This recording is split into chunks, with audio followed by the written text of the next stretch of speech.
पांडव पुराण का मंगलकारी आज 20वां दिवस है। 20 नंबर के मांगलिक भाग की वाचना अपन सभी भगवान पंच परमेष्टि की विनय वंदना पूर्वक प्रारंभ करते हैं। नमो हरियन्ताणं नमो सिद्धाणं नमो आयर्याणं नमो वज्रायाणं नमो लोये शविषाणं मंगलं भगवान् वीरो मंगलं गौतमगणी मंगलं कुन्दाद्यो जैनिधर्मस्तु मंगलम् सर्वे मंगल्यं सर्वे कल्याणिकारिकं प्रदानं सर्वे धर्माणां जैनं जयतु शशिनम्। नमः श्रीवर्धमानाय निर्दूतकलिलात्मनि सालोकानां त्रिलोकानां यद्विद्यादर्पणायते येनमि प्रभु आदर्शय वैराग्य जग में आपिका चढ़ गए गिरनारी स्वामी तोड़ बंधन पापिका निर्ग्रंथयो निरागयो प्रभु मग्न निज में ही हुए प्रभुता अहो प्रगति अलौकिक तृप्तु निज में ही हुए सर्वज्ञ शासन जयवंत वर्ते निर्गंति शासन जयवंत वर्ते यही भाव विच्छिन्न रहताय मन में सर्वज्ञ शासन जयवंत वर्ते। वेदी में विराजमान देवादिदेव श्री नेमनाथ भगवान की जय। सरसनायक देवादेव श्री महावीर भगवान की जय। 5 पांडव महामुनि भगवंतों की जय।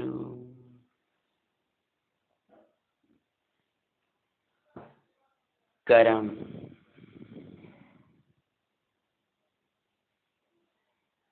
उदय कर्म उदय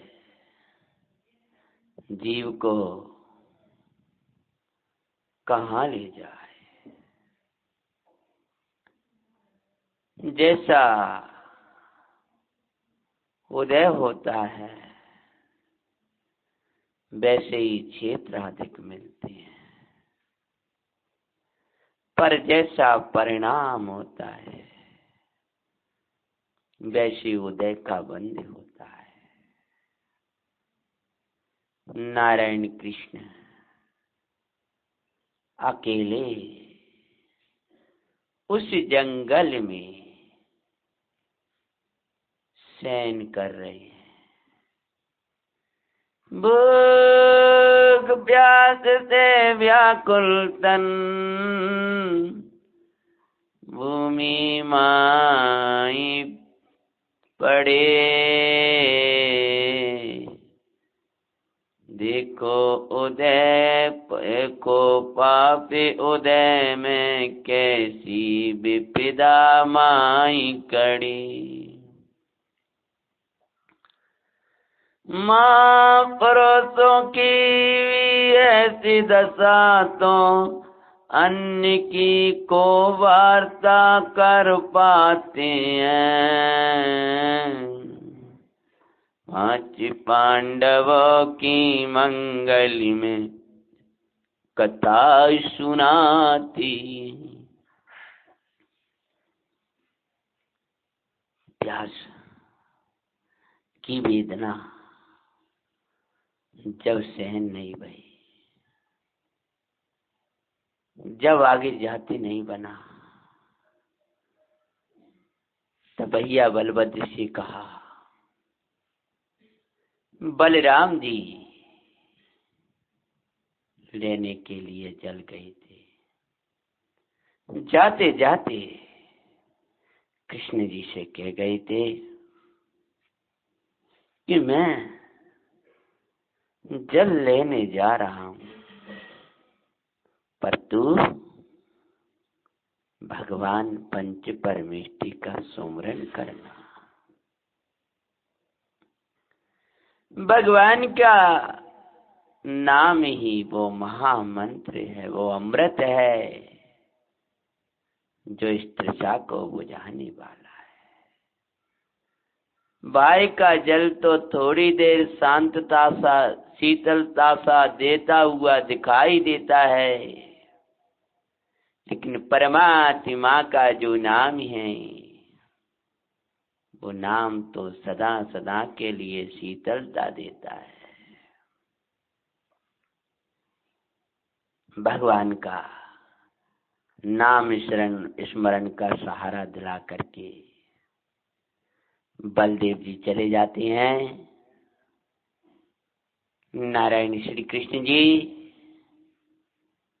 अपने पीतांबर को ओढ़ करके सो रहे थे। भूमि माई तभी एक प्रसंग बना था। बाण कहां से आया था? जिस बाण की घोषणा, जो बाण आज मृत्यु लेकर के आया था, जिसकी घोषणा भगवान नेमिनाथ ने 12 वर्ष पूर्व की थी, वो बाण और किसी का नहीं था, वही जरद कुमार का ही था। फिर अलदर लेने नीरे गई, इत माधव को निद्रा थी आई। आया ये जरद कुमारी वहां, मृगया करते करते भाई। वहां पर जरद कुमार आ गया है, शिकारी का वेश बनाया है। हलराय हरि का पीतांबर, सोता मृग का नीला जाना। छोड़ाए वाणी हरि पद में लगा, पापी ने नहीं कुछ भी जाना। बाण जब समझा कि ये रण है, और ये जान करके जो बाण कानों तक खींच करके मारा है, तब वह बाण जा करके कृष्ण जी के पद में लगा है। चीख उठी, चीख निकल पड़ी है। सोते से उठ देखा हरि ने, बिन कारण कौन चलाया है। आया है जरद पूछा माधव, तू कौन मात पे तू जाया है। कृष्ण जी जब मनान तक पीड़ा देने वाले उस बाण को जब लगा है, उसी प्रकार छटपटाहट होती जैसे साधक को कोई राग बाण लग जाता है, यानी राग भाव आता है, तो साधक धर्मात्मा कहता है राग का बाण, मोह का बाण मुझे मारने के लिए आया है। परोन्मुख वृत्ति ये वो बाण है जो मारने वाला है। द्रव्य कर्म, भाव कर्म, नौ कर्म में एकत्व ये बाण है, इससे न्यारा मेरा निर्वाण है। जैसे उस बाण का घात होते ही, उस बाण लगते ही कृष्ण जी चीख उठे। ऐसे ही धर्मी का उपयोग जब इन 9 कर्म और कर्मों की ओर जाता है तो धर्मी का हृदय चीख उठता है। निष्कर्म को छोड़ करके ये उपयोग किधर जाता है। जब आवाज दी इस बियाबान जंगल में मैं अपने कुटुंब से दूर अकेला पड़ा, कौन अज्ञात शत्रु ने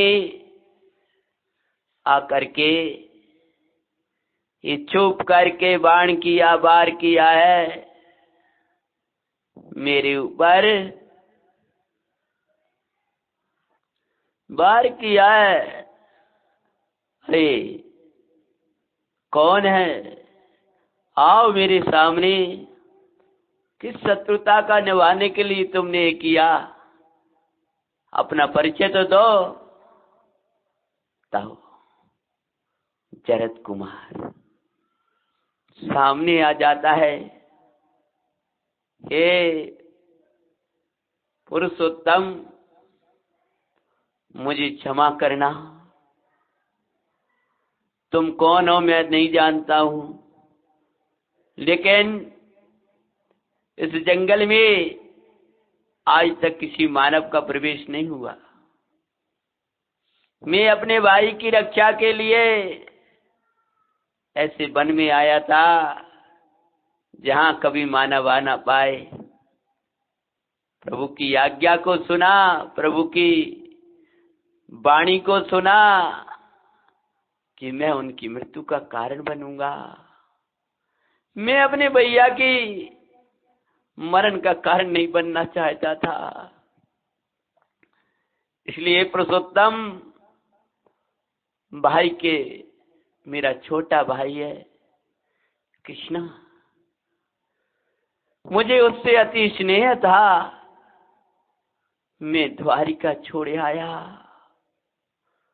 इस जंगल में आकर के वास करने लगा अपने प्यारे भैया की रक्षा करने के लिए। लेकिन आज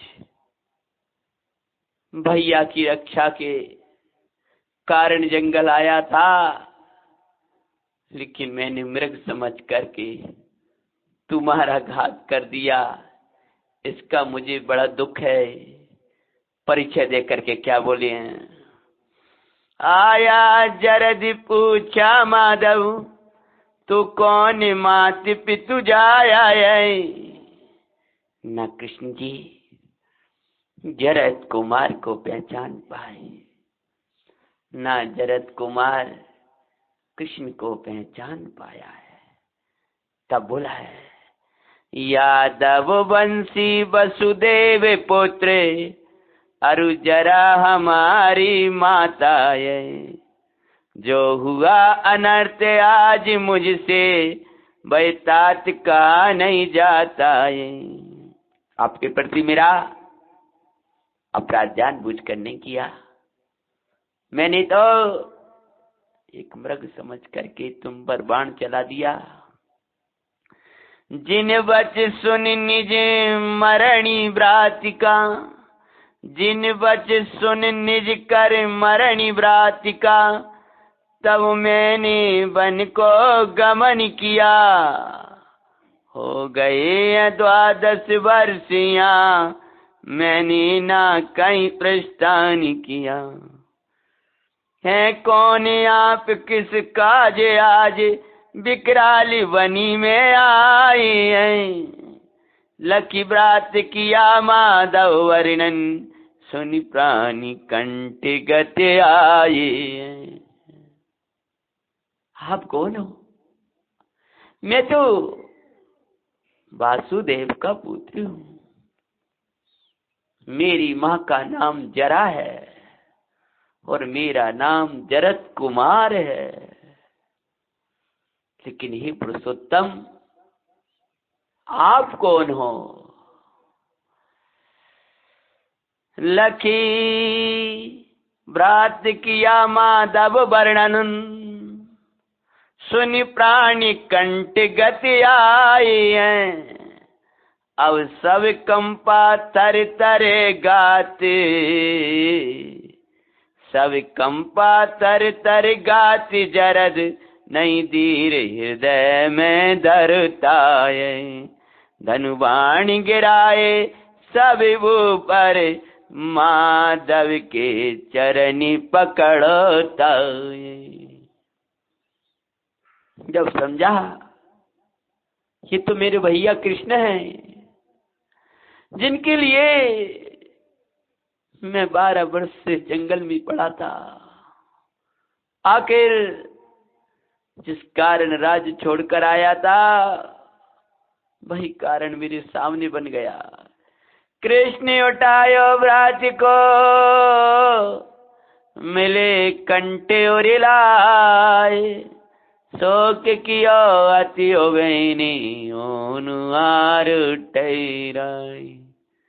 किस कारण आए? उठाया है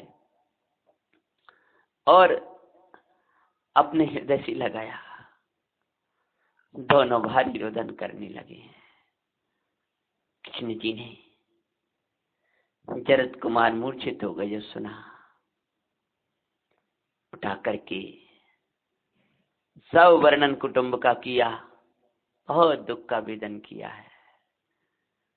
जब जीत गए तब आगे क्या योग बना है कथा की वाचना अपन करते हैं।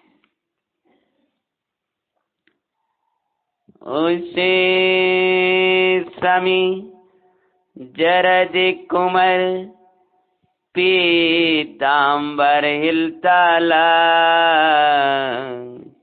छोड़ी बाणी लगा पैर में पीड़ित हुए विला। समझ हिरण चलाया वहां कृष्ण को पाते हैं। ज्ञानी जब वो बाण लगा है तब कुछ प्रेरणा देते हैं। मति टालो भवितव्य समझ कर निज हित में बरतो। क्रमबद्ध परिणमन तुम्हारे बदले से ना बदलो। जिस पर्याय जिस क्षेत्र में जिस क्रम में आनी है वही पर्याय उसी क्रम में आएगी। तुम्हारे बदलने से पर्यायों में फिर पार कुछ होने वाला नहीं है। इसलिए आचार्य भगवान कहते हैं कि इस क्रमबद्ध पर्याय को समझो। कौनी दुष्ट आवाज सुनते जरद चरणों में पड़ती हैं। बोले कृष्ण। जरद कुमार जब बिलखने लगे, दुखी हुए हैं, तब धीरजधारी जिनके पैर में इतना भारी बाण लगा हुआ है, लेकिन वे धैर्यशाली कृष्ण जी ज्ञान और धीरता का अविना भाव संबंध है। जहां ज्ञान होता है वहां धीरता होती ही होती है। जहां अज्ञान होता है वहां अधीरता होती है। अज्ञान में व्यक्ति अधीर हो जाता है और ज्ञान में व्यक्ति तो धीर बनता जाता है। जैसे जैसे वो ज्ञान घन में मग्न होता जाता है, वैसे वैसे वो धीर वीर गंभीर होता जाता है। क्योंकि ज्ञान धीर वीर और गंभीर होता है। भाई वीर होता है, बहुत गंभीर होता है। कृष्ण जी बोले हैं, बोले कृष्ण दुखी ना हो, जो होना था वही हुआ। दुखी क्यों हो रहे हो? कोई अलग से कुछ हो गया हो तो अलग बात थी, जो होनार होनी थी वही तो हुई। प्रभु सर्वज्ञ ने ऐसा ही भाई पहले देखा था। हम और तुम बदलने में लगे थे, लेकिन भगवान ने तो ऐसा ही देखा था। व्यर्थ करते तो धारे हम, उसको बदलना चाहते थे। 5 पांडव की मंगल में कथा सुनाते हैं, सुनो जी मंगल जैन पुराण, आसो जीवन बनी मान। भैया तुमने बाण दिया, बाण लग गया, मृत्यु निकट है, कुल का घात हो गया, ये तो पीड़ा है सो है ही। लेकिन महा पीड़ा ये है, भैया तुमको क्या हो गया? जिस कुल में कभी सूक्ष्म जीव घात भी नहीं हुआ भाई, उस कुल के होकर एक कार्य करते, अरे हो मेरे भाई। नैमी कर के कुल के होकर क्यों हम उन्हें लजाते हैं? भैया हमारी कुल में आज तक जिस जीवों को, सूक्ष्म जीवों का भी घात नहीं किया है, जहां पानी छान करके पीला जाता है, जहां रात्रि विषय जल भी ग्रहण नहीं करते हैं, जिस कुल में सत्य अहिंसा आदि का पालन होता है, जिस कुल में पवित्रताएं होती हैं, ऐसे परम पवित्र कुल में जन्म लेने के बाद में भी आपको ये क्या हो गया कि आप इस जंगल में शिकारी बन गए? जरद कुमार दुख को वेदने लगा, भैया जितना दुख मरण का नहीं है, उससे अधिक दुख आपके इस जीवन परिवर्तन का है। जंगल आई गाय को, और आए थे तो ये वेश बना लिया आपने। भरत कुमार क्षमा याचना करने लगा, मेरे वीरन मुझे क्षमा करो, मैंने दूसरों का घात किया और आज प्रकृति ने मेरे ही वीरों का घात करवा दिया मेरे से। कर्म की दया नहीं होती है, मैंने ही दूसरों का वियोग कराया और मैं अपने भाई का ही स्वयं के अपने हाथों से वियोग कर बैठा। मैं अपने भाई को ही स्वयं के हाथों से मार चुका। अरे रे, ये सब हिंसा का ही दुष्फल है। प्रकृति में कभी अन्याय नहीं होता है। जैसा तुम करते हो प्रकृति वैसा तुम्हें जवाब देती है। ज्ञानी कहते हैं ये संसार वो है जहां ध्वनि की प्रतिध्वनि होती है, वो कुआं है जहां ध्वनि की प्रतिध्वनि होती है। कुएं में जैसा आप बोलोगे अंदर से वैसी आवाज आएगी। आपने सुना होगा एक उदाहरण, सदैव बड़े पंडित साहब के श्री प्रवचनों में बालक वन में जाता है, गायों को लेकर के कूप के किनारे बैठ करके आवाज ऊ की लगाता है, उसमें भयानक ऊ की आवाजें आने लगती हैं। घबरा जाता है। माँ से कहा, माँ उस कुएं में से ऐसी भयानक आवाजें आती हैं ऊ की। माँ बोली कैसे आती हैं? माँ ऐसा मैं ऊ करता हूं तो उधर से आवाज ऊ की आती है बहुत सारी। उसमें कोई रहता है? माँ बोली कोई नहीं, तू एक काम करना, तुझे बड़ा आनंद आएगा, कोई भयानक आवाजें नहीं आएंगी। कल तू जाना, ओम बोलना। जो उस बालक ने जाकर के ओम ऐसा बोला तो उधर से भी ओम की दुनिया ही बड़ा प्रसन्न हो गया। तो संसार वो कुआ है, जो आप बोलोगे वही आपके पास वापिस आ जाएगा। आपका जो परिणाम, वो परिणाम रिकॉर्ड हो जाता है।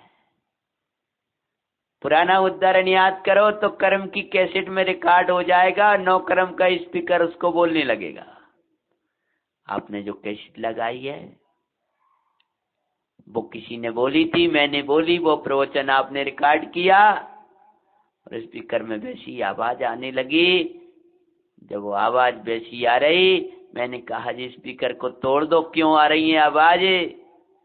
तो आप बोले वैसी कैसेट लगी है तो कैसेट को डिलीट कर दो, खत्म कर दो उसको, कि आप पुनः वैसा बोलोगे तो फिर रिकॉर्ड होगा। अतः आपको खोटा सुनना पसंद नहीं है तो खोटा बोलो मत। आपके सामने जो व्यवहार किया जा रहा है वो आपके पूर्व व्यवहार का बदला है। आपको वापस किया जा रहा है जो आपने व्यवहार पहले किया है किसी के साथ। जरद बोला है, मैंने जो घात किया उसका फल मुझे मिल गया। तब पश्चाताप करता हुआ कुलानुसार उसने धर्म नियम को प्रतिज्ञा कृष्ण जी से ली है। कुलानुसार आचरण का उपदेश दिया भाई, त्याग कराया दुर्व्यसनी कृष्ण ने भाई। बोले दो व्यसनी हमारा नाश करते दिखाते हैं, मजरा और शिकार बाए में कारण्य बन गया। भीतर में मिथ्यात्व भावे प्रभु के वचनों को था बदला। हमारे कुल का घात करने वाले, हमारा घात करने वाला भीतर तो मिथ्यात्व था कि हम भगवान के वचन बदलना चाह रहे थे, लेकिन बाहर में दो व्यसनों ने हमारे इस कुल को नाश कर डाला। मजरा नाम के व्यसन ने द्वारका जला दी और शिकार नाम के व्यसन ने कृष्ण को मार दिया। जब दो व्यसनी इतने बड़े कुल को नाश कर सकते हैं तो ये सातों व्यसनों में, अन्य अन्य व्यसनों में प्रवर्तित होते हैं, उनका क्या क्या नहीं घात होगा। त्यागो भव्य शिक्षा लेकर गुरु चेताते हैं, पांच पांडवों की मंगल में कथा सुनाते हैं।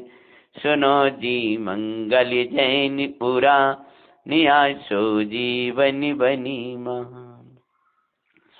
बोले कृष्ण बलदेव बाई के आने से ही पूरब तुम। बलदाऊ भैया आने वाले होंगे, उनके आने के पूर्व ही चले जाओ यहाँ से उनके आवागमन से पूर्व, अन्यथा तुम्हारा जीवित रहना भी संदिग्ध दिखाते हैं। भैया को मेरे प्रति अति राग है, कहीं ऐसा ना हो क्रोधवश भी तुम्हें मार डाले, तो हमारा कुल का ही घात हो जाएगा। हमारे कुल में बस तुम ही बचे हो। बलदेव भैया तो मेरे रहने के बाद में अब क्या रहेंगे, इनको तो जिन दीक्षा ही शरण होगी, भी नहीं रह पाएंगे। अतः मेरी है कौस्तुभ मणि लो और पांडवों के पास जाओ। बीरन हम उन्हीं के पास जा रहे थे, वे हमारे हितैषी हैं, हमसे स्नेह रखते हैं, वे तुम्हारा सहयोग करेंगे। सब समाचार यहाँ की सुना देना और वे तुम्हें आगे राज्याधिक देंगे, जिससे कि हमारा कुल चलता रहेगा। विश्वास करो जाते ही कुंवर के पीड़ा काल में, नारायण के छूटी दे भाई। कृष्ण जी के जाते ही जरद कुमार के जाते ही कृष्ण जी के नहीं, कृष्ण जी ने भगवान पंच परमेष्टि का स्मरण किया। अपने परिणामों की निंदा करा करने लगे कि मैं दीक्षा नहीं ले पाया। जिनने दीक्षा ली थी उनकी प्रशंसा करने लगे, पर और उत्तर दिशा में भगवान नेमीश्वर को लक्ष्य करके उनको प्रणाम किया, नमस्कार किया। बड़े उत्तम उत्तम भाव चल रहे थे, लेकिन क्या होता है,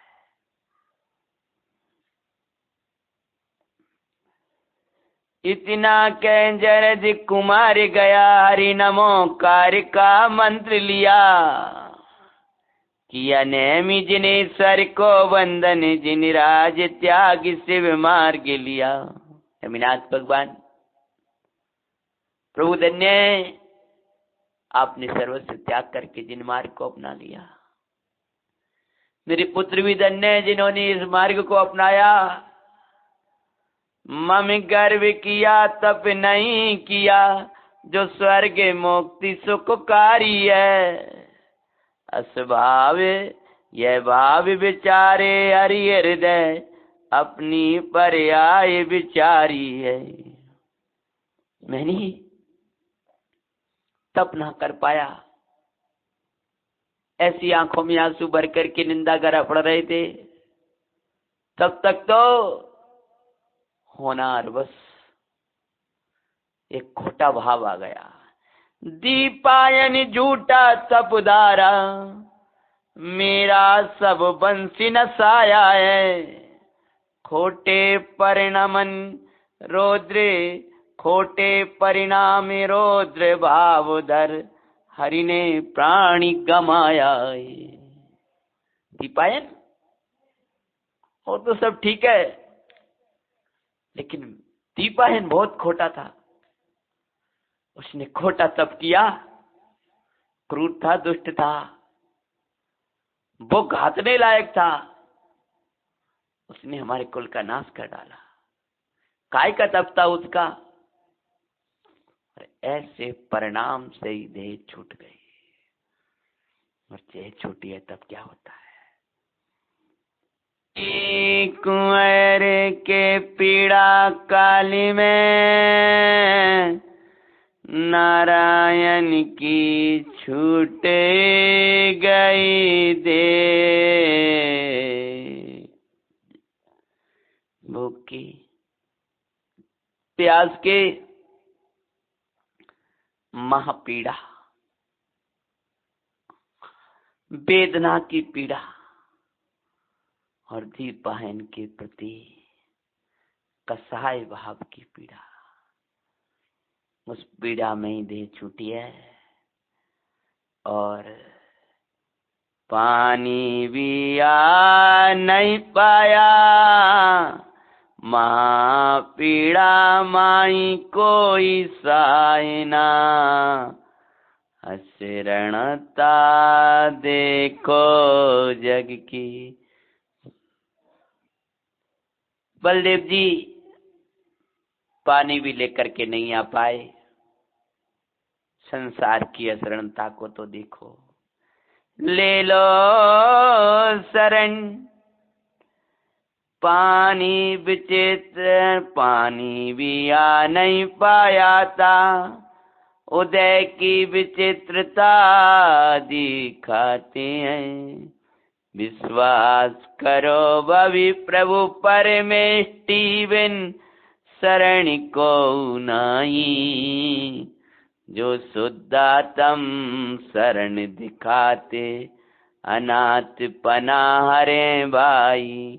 ले लो शरण इन बिन असरण, जग गुरुवर कहते हैं। 5 पांडवों की मंगल में कथा सुनाते हैं। कृष्ण जी की देह छूटी है और वे तीसरी पृथ्वी की ओर गमन कर गए। तृतीय नरक पृथ्वी, वहां पर चले गए। और इधर आए बलदेव रक्त पूरे, कृष्ण की अवस्था लाग, बेहोश हो गए फिर होश में आ, ललकारित विलख रहे। मोय जन्य अवस्था, फिर मोय जन्य अवस्था में मुर्दा को जीवित लखते हैं। 5 पांडवों की मंगल में कथा सुनाते हैं। कृष्ण जी के परलोक गमन के बाद में बलदेव जी आए हैं। जरत कुमार बाण निकाल करके, पीड़ा कम हो जाए इसलिए बाण निकाल करके चला गए थे। रक्त की भयानक धारा बह रही थी। कृष्ण जी ने अपना दुपट्टा ओढ़े थे। लहू की धारा से मक्खियां बिनक रही थी। बलदेव ने जब खून देखा घबरा गए, क्या हो गया। अंदर में शंका तो बनी थी कि मैं भैया को जंगल में अकेला छोड़ करके आया हूं, कोई अनहोनी ना हो जाए। जब देखा बिलखने लगे, जोर जोर से चीखने लगे कि कौन है, कौन है मेरे भाई को मारने वाला, मेरे सामने आओ। जब कोई नहीं दिखा तब आंखों के आंसू पोंछ करके, अरे कृष्ण तू आज ऐसा सो गया, देख मैं तेरे लिए पानी लेकर के आया, ले पानी पीना भाई।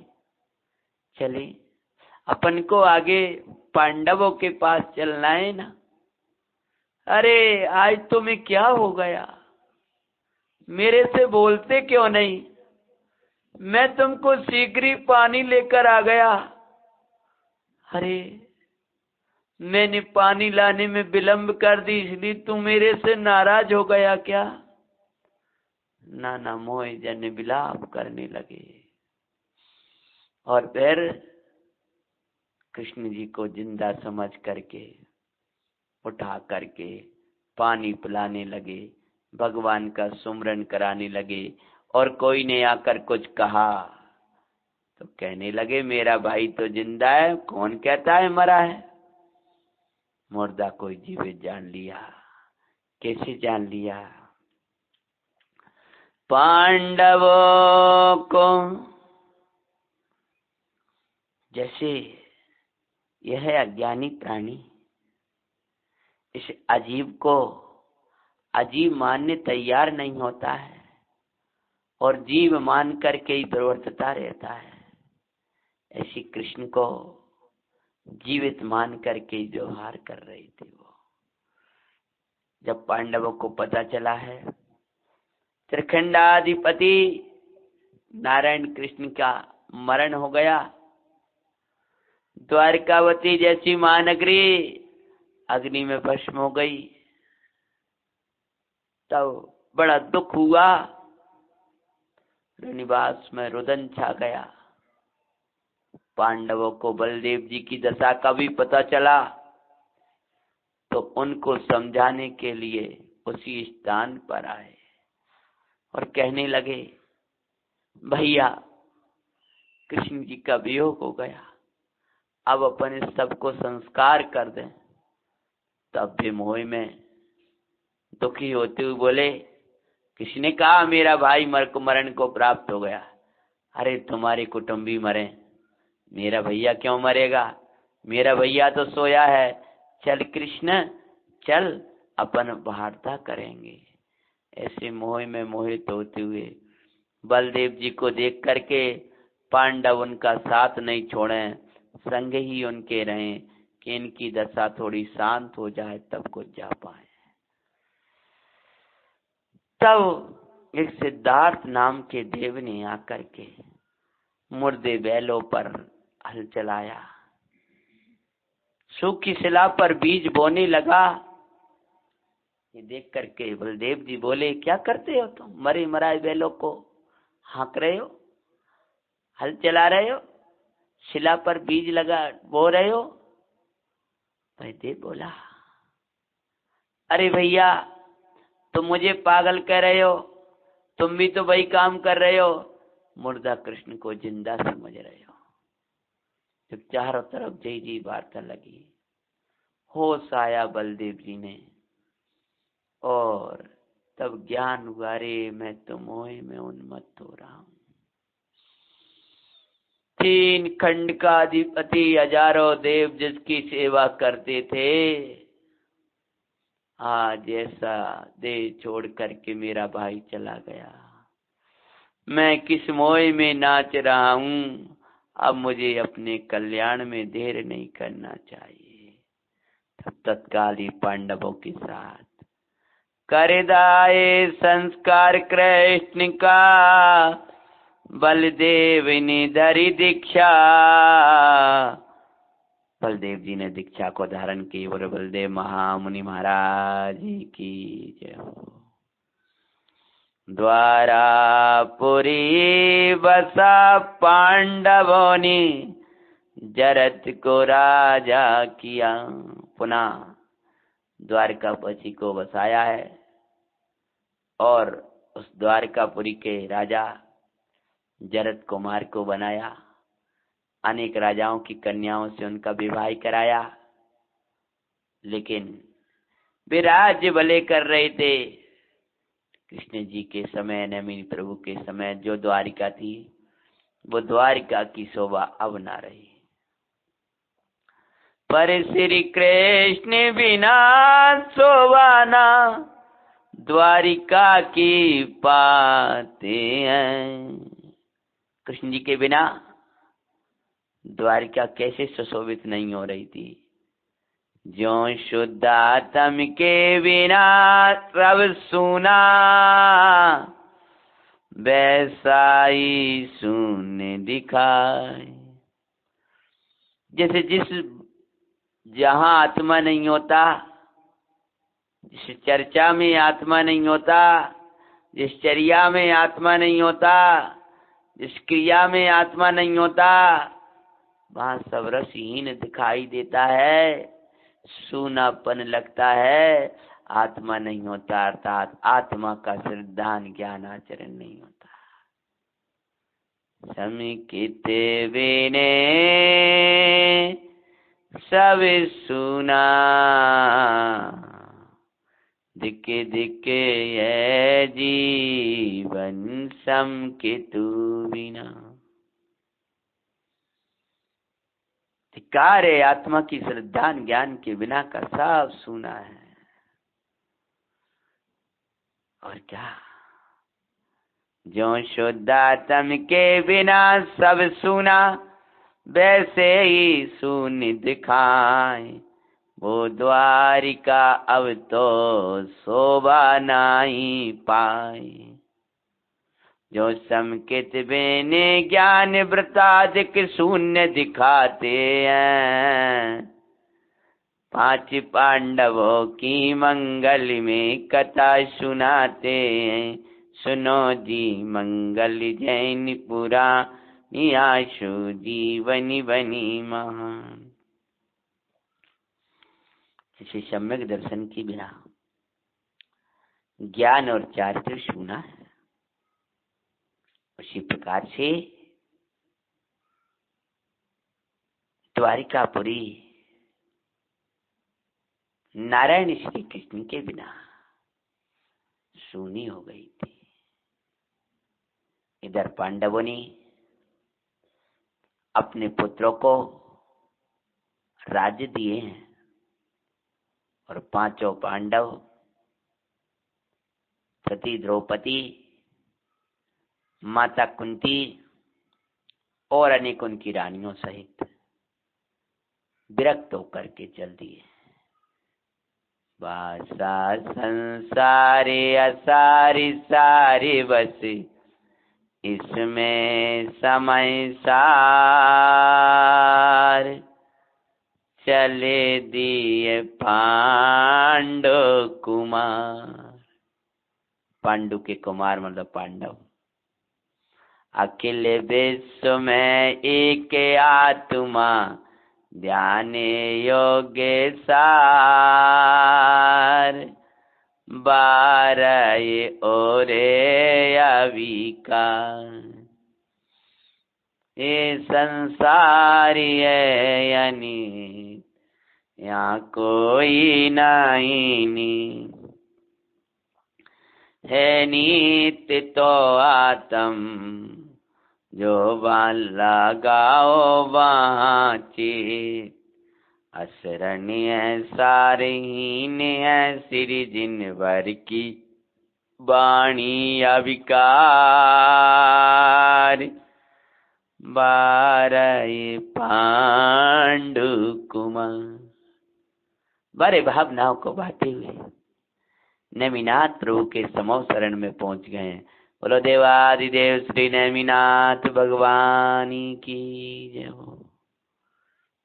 भगवान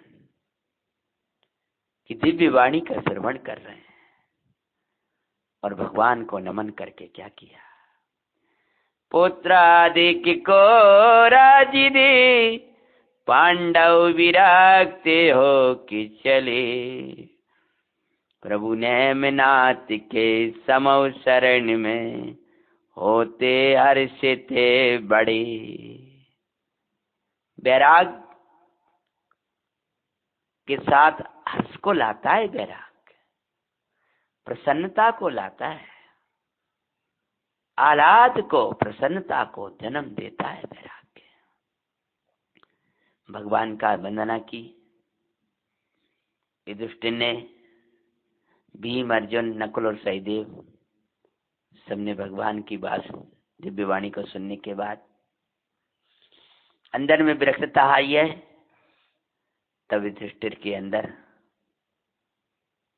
पूर्व भावावली पूछने का भाव आया और महाराज युधिष्ठिर भगवान से पूछने लगे कि ये भगवान, हमारे पूर्व भवों में हम ऐसा क्या किया था हमने। द्रौपदी ने कि जो पंचभ्राता की अपवाद हुआ वो किस कारण हुआ था। अनेक अनेक प्रश्न भगवान से जब पूछे हैं तब भगवान भवांतरों का वर्णन करने लगे। भवांतरों का वर्णन सहजे पनिधि दुनि में आए। भवातीत भगवान आत्मा भवो के मध्य दिखाए। भवांतरों का वर्णन आने लगा, लेकिन उन भवों के बीच में भगवान नेमिनाथ, उनके बीच में जो एक सा रहने वाला अनन्य रूप, जो अन्य अन्य भवों में अन्य अन्य रूप नहीं होता, अपितु सभी में एक सा रहा, ऐसा भगवान चैतन्यनाथ, भगवान शुद्धात्म तत्व, शुद्धात्म तत्व को दिखा रहे थे। एक एक भव का वर्णन प्रभु वर करते हैं। तभी पूर्व भवावली से प्रारंभ होता है पांडवों का पूर्व भव। भरत क्षेत्र, पूर्व भव का वर्णन में यही भरत क्षेत्र, चंपापुरी नगरी के निपृते मेघवान। सुंदर भरत क्षेत्र, चंपापुर नाम की नगरी, वहां मेघवाहन राजा राज्य करते थे। न्यायवान राजा, गुणवान राजा। उसी चंपापुर नगरी में सोमदेवे नामक विप्र, सोमदेवे नामक विप्र का वास वहां गुणवान। उसी नगरी में सोमदेव नाम के ब्राह्मण रहते थे। सोमिला नामक स्त्री उनकी दिखाते हैं।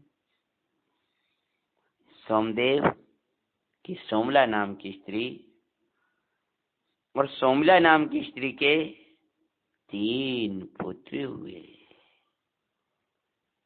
एक का नाम था सोमदत्ती, दूसरे का नाम था सौमिण और तीसरे का नाम था सोमभूति। सब सोम थे। पिता का नाम सोमदेव, माता का नाम सोमिला, पुत्रों का नाम सोमदत्त, सोमिण और सौम्यभूति। और सोमिला के एक भाई था, उस भाई का नाम था अग्निभूति। उसके 3 कन्याएं थीं, धनश्री, नागश्री, मित्रश्री। लेकिन ये तो कहने की श्री थी, वास्तव में तो सम्यक श्री, ज्ञान श्री, चारित्र श्री ये लक्ष्मी है। सम्यक तो वो लक्ष्मी है, ज्ञान वो लक्ष्मी है, चारित्र वही लक्ष्मी है। वो संपदा है जो मुक्ति की संपदा को देने वाला है। 3 कन्याएं, पर कोई सुख के साथी ना गुरुवर समझाते हैं। सोमदेव के 3 पुत्र, सोमिला के भाई की 3 पुत्रियां। पर आचार्य भगवान तो कहते हैं कि कोई सुख का साथी नहीं है भाई। सोमदेव के पुत्रों का विवाह 3 के संग हुआ। हम अब इसमें संबंधी हैं और ये 3 बहनें हैं, 3 भाई हैं। हमारा परिवार बहुत अच्छे से चलता रहेगा, यह विचार करके उन 3 कन्याओं का विवाह सोमदत्त, सोमिन और सोमभूति के साथ में हो जाता है। सोमदेव के पुत्रों का विवाह तीनों के संगी हुआ। पर संगे पर का संग दुखदाई है, जिन राज ने ये ही कहा। सोमदेवे लख योग्य विरक्तो दीक्षा लेते हैं, 5 पांडवों की मंगल में कथा सुनाती हैं। सोमदेव ने जब देखा तीनों पुत्रों का विवाह हो गया, तीनों पुत्र योग्य हो गए हैं, अब मैं मोह में क्यों पड़ा रहूं। और ये विचार करके उन तीनों की पिता नाम था सोमदेव, दीक्षा ग्रहण कर ली। आचार्य भगवान कहते हैं कि जो लो ना रोग जरा गए, तो लो जटति निजित करो। जब तक रोग और जरा ना आए तब तक अपना शीघ्रता से हित कर लेना चाहिए। इमि जाने आलस हान सास ठान ऐसे के आदिरो, जो लो न रोग जरा गए, तो लो झटति निजीत करो। तीनों पुत्र बधुआ सोमिला तीनों को धर्म की शिक्षा देती थी। सोमदत्त का पूरा परिवार जिन धर्मी था, अतः अपने पुत्र बधुओं को भी जिन धर्म के श्रावक की चर्या सिखाया करती थीं। दोनों वधु सोमिला के संस्कारों में डल गईं, धर्म की गाढ़ श्रद्धा उन दोनों को हो गई। दोनों वधुएं धनश्री और मित्रश्री, जो माता जी ने धर्म की शिक्षाएं दी हैं, उसमें ढलते हुए बड़ी उत्तम श्राविका बन गई। धर्म की खूब भावना बहाने लगी।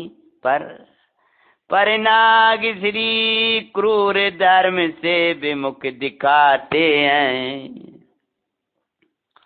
परंतु जो नागश्री थी वो वास्तव में ही नागश्री थी, नाग थी, नागिन के समान उसके गुण दिखाई दे रहे थे। वो न समझती, जब भी उससे कुछ कहा जाए तो हमेशा ही वो जहर उगला करती थी।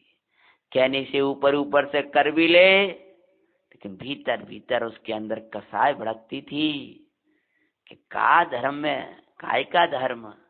इस तरह से उल्टे विचार किया करती थी और निरंतर पाप का बंद करती थी। समझाने पर भी वो समझ कुछ भी पाई ना, होने आरती खोटी अता उसे अनुसारे बुद्धि हुई भाई। निमित्त से कार्य न होता, गुरु समझाते हैं। माता सुमिला खूब समझाया करती थी, लेकिन वो नागश्री थी कि कुछ समझने की कोशिश ही नहीं करती थी, उल्टा उल्टा बोलती थी। सोमदत्त ऐसी संगिनी को पाकर, ऐसी पत्नी को पाकर बड़ा दुखी रहता था। अपनी माता से कहता था, माँ इससे तो मैं विवाह नहीं करता तो ठीक था। ये धर्म विरुद्ध संगिनी मुझे योग्य नहीं लगती, मुझे तो काटने दौड़ती है।